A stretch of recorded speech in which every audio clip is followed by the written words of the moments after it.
You'll have to excuse my reddish-colored dome, I got a little bit of sun today. But we're on to Statblock number 9 of the Love, Death, and Robots D&D Monster Statblock series. Now, Statblock number 8 was the Farmer's Mech Suits from Season 1, Episode Suits. And I wouldn't let you run your games with some Farmer's Mech Suits without giving them a massive horde of aliens to combat.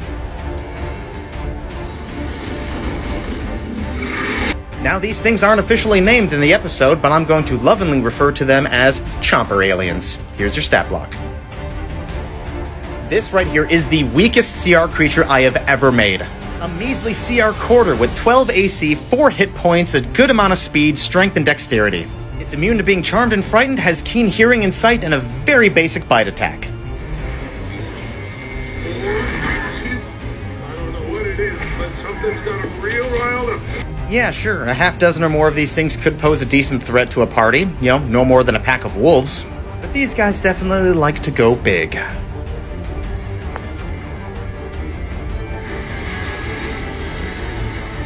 So here's your stat block for a huge swarm of Chomper aliens. Pause to read.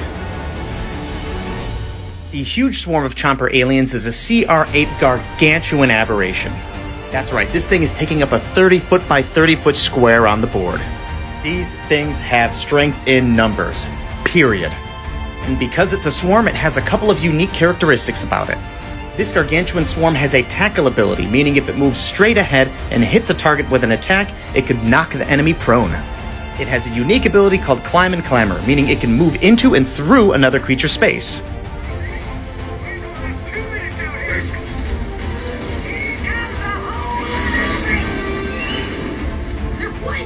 Don't let any of them get past you.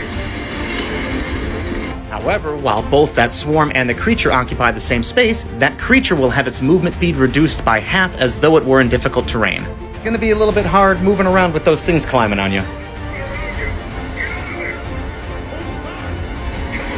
Because it is a large mass containing numerous creatures in it, it suffers from a feature I called half capacity.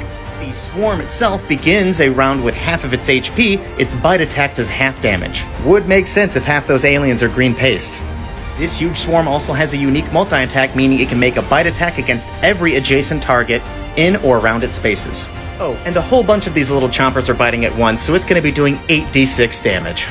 Alright, you devious DMs, I've given you the tools, now why don't you go make this exact scenario happen.